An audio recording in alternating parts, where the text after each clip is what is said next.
Good afternoon. I know it's like lunchtime.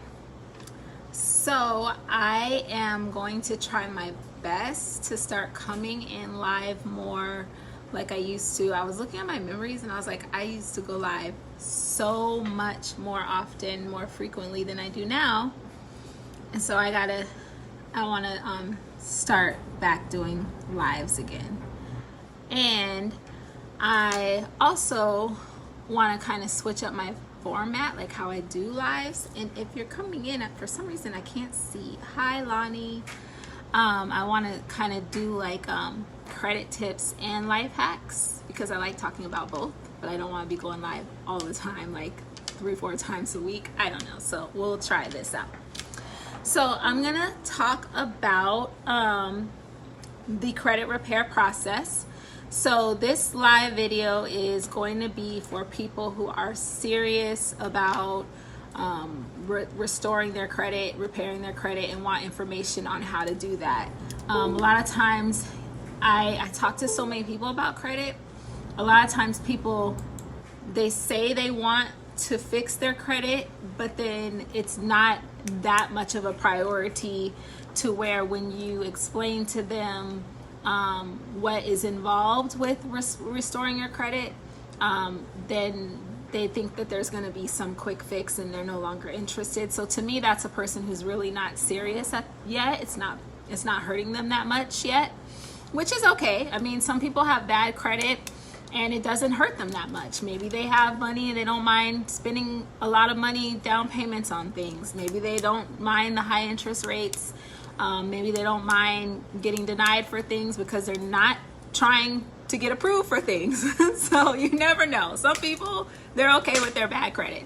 So this video is for people who are not okay with their bad credit and they want to do whatever it takes to fix it so that they're not getting denied, so they're getting approved, so that you're getting your home, so that you're not paying high interest rates, and you don't, I mean, honestly, you don't walk around with the shame of having poor credit. I mean, I've been doing a lot of work lately on self-esteem, and you would be surprised of what goes into your self-esteem. The smallest things play a factor in your self-esteem, like things that maybe other people can't see, like you're financially stable, you're financially wise, or you have good credit. Sorry, that was off track. So the credit repair process, a lot of people do not know that the 3 credit bureaus, the main ones we all know about, Experian, Equifax, and TransUnion, a lot of people do not know that those credit bureaus are not government agencies. They are private agencies that are designed to keep information about you on record.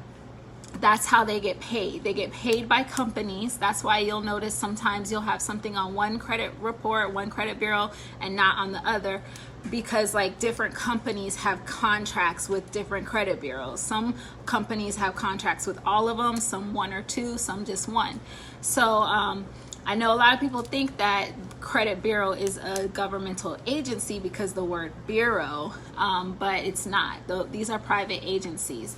And there is something called the Fair Credit Reporting Act. As a consumer, you have rights. So you have the right to request or dispute or challenge anything that is being reported against you, whether it's accurate or not. That has nothing to do with it being on your credit report, because there is a due process and there is you have the Fair Credit Reporting Act. So that is basically how you legally restore or repair your credit, is through the Fair Credit Reporting Act. How that works is you send written documentation that you are requesting a dispute on your credit file on any item. You can dispute all the items. And what happens is they are then obligated, that credit bureau is then obligated to do an investigation on your dispute request. So what that looks like is they have to go and contact and communicate with the creditors that are reporting on your credit file, and they have to validate that everything that has been reported is 100% accurate. So that means that if you have a debt with AT&T Wireless or something, and they reported that you owed $150, but you really owed $99, or they misspelled your name, or they said that your last payment was received on October 10th, but it was really October 12th. Any detail that is inaccurately reported means that they have to either correct it or remove it from your credit file. A lot of times what happens is they remove it from your credit file because they don't know how to correct it. If they have it reported wrong, then it's very likely that they don't have the correct information to update it. So sometimes you will see that your credit file in the dispute process is updated, and they'll do that if they can, but a lot of times the item will be removed from your report because they don't know how to update it because they didn't have the correct information to begin with. So that's how items get deleted legally from your credit report. They are, by law, cannot continue to hold information on your credit file that is not 100% accurate. Another way this works is, and this is how a lot of people, when you're consistent and you're committed to the process, get items removed from their credit report, is you continue to send a letter every 45 days. They have 30 days to dispute to investigate your dispute. If they're unable to complete the investigation within 30 days, they need to remove it from your credit report. So a lot of times they don't get to your dispute, or they see you're going to keep disputing, so it costs less money for them not to put the manpower in investigating the same dispute month after month, so they just remove it from your file because it doesn't pay. They're business too, so they're going to do what makes financial sense to them. So, and it's not personal. That's how people are able to repair their credit. So those are the two ways. You're disputing your credit file. If things are inaccurate, they'll come off your credit report or be updated.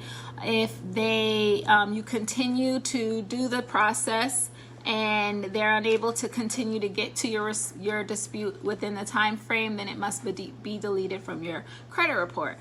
So yeah, I mean, it's really simple. You can do this on your own. A lot of times people do this on their own, depending on what's on their credit. I do have a program that does the dispute letters for our clients. Our attorneys are writing the letters. I like to tell people, even though you could do it on your own, would you rather do it on your own or have a professional do it for you who knows exactly the language that needs to be in the letters, who can respond to how the bureaus respond to your letters appropriately? Just like you can change the oil in your car on your own. Most people would rather go to a professional to have the oil changed in their car. I'm experiencing this myself since I've been on quarantine. I've been trying to do my own nails with all those little kits, and I've gotten pretty good at it. But better believe when I feel comfortable going back to the nail salon, I'll be up in there because I'd rather have a professional do my nails. So, I mean, it's definitely up to you. It's something that you have to be committed to and consistent with, because not every time you do the dispute process, things come off your credit report that first round. Sometimes it takes another round, another round. And I've seen clients with really good results. I've seen bankruptcies come off the first round of letters. I've seen bankruptcies come off the 6th round of letters. I've seen month 8. But if you have a bankruptcy and your bankruptcy comes off in 8 months, are you going to be mad that it didn't come off in 1? So you're probably just going to be grateful you no longer have your bankruptcy stopping you from getting stuff on your credit report. So that's the dispute process. If anybody has questions, hopefully I'll be able to see. I could see people coming in. You could feel free to leave a comment. Even I'm going to leave this video up. Even if you have any questions and I'm no longer live, feel free to drop your comment or question in the chat box or inbox me directly. I know sometimes people don't want to have their credit business out there, so you definitely can always send me a message personally in my inbox. So on to my life hack. This is something that I just discovered. because I'm a single mom going through a divorce and working full-time at in child protection, which is a very demanding job. It requires a lot of my attention, and I also run this business, and I like to spend time with my kiddos, so I'm always busy doing something. And I would feel guilty if I took time to do things, I just broke my pen, for myself, or I just felt like I didn't deserve it because I'm so obligated to everything else that demands me, my job, my business, my responsibility to my children. But it's so important that you find something that you enjoy doing and do it for yourself. And you might not even know it. Like me, I didn't even know what I liked anymore. I knew when I was younger I liked to dance, I was in ballet, I loved swimming and stuff like that.